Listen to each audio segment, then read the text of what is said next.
Hi friends, ఈరోజు చెప్పుకునే కథ 3 వరాలు. చాలా రోజుల క్రితం ఒక పల్లెలో ఒక రైతు అతని భార్య ఉండేవారు. ఇద్దరూ పొలం పనులు చేసుకుంటూ చాలా కష్టపడేవారు. కానీ ఎంత కష్టపడ్డా బీదరికం మాత్రం తప్పలేదు. ఒకరోజు పొలం దున్నుతుంటే ఒక బండకి పార తగిలి బద్దలయింది. ఆ బండలో బందీ అయిన ఒక దేవతకి శాప విముక్తి కలిగింది.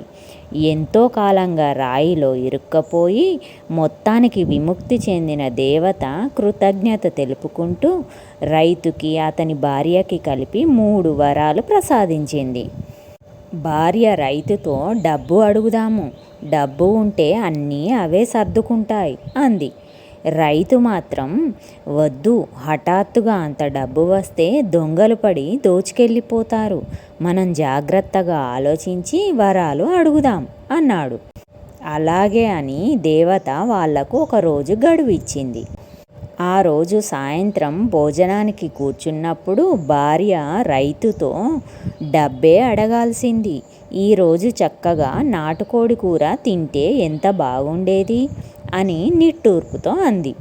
వెంటనే వాళ్ళ పళ్ళాలు నాటుకోడి కూరతో నిండిపోయాయి. రైతు కోపంగా, అనవసరంగా ఒక వరం పాడు చేశావు, ఇప్పుడా కోడి కూర నీ ముక్కులో పెట్టుకో అని తిట్టాడు. వెంటనే కూర ఆమె ముక్కులోకి పోయి ఇరుక్కుంది. ఇద్దరూ భయపడిపోయారు. వెంటనే ముక్కులోంచి కోడి ముక్కలు పోవాలని కోరుకున్నారు. అలాగే కూర ముక్కలు ముక్కులోంచి మాయమైపోయాయి. అలా ఆలోచించకుండా నోటికి వచ్చింది అనేసి ఇద్దరూ 3 వరాలని వేస్ట్ చేసుకున్నారు. ఆ తర్వాత తల పట్టుకొని బాధపడితే మట్టుకు ఏం లాభం? ఇది ఫ్రెండ్స్ ఈరోజు కథ. కథ నచ్చితే లైక్ చేయండి, కామెంట్ చేయండి, సబ్స్క్రైబ్ చేసుకోండి.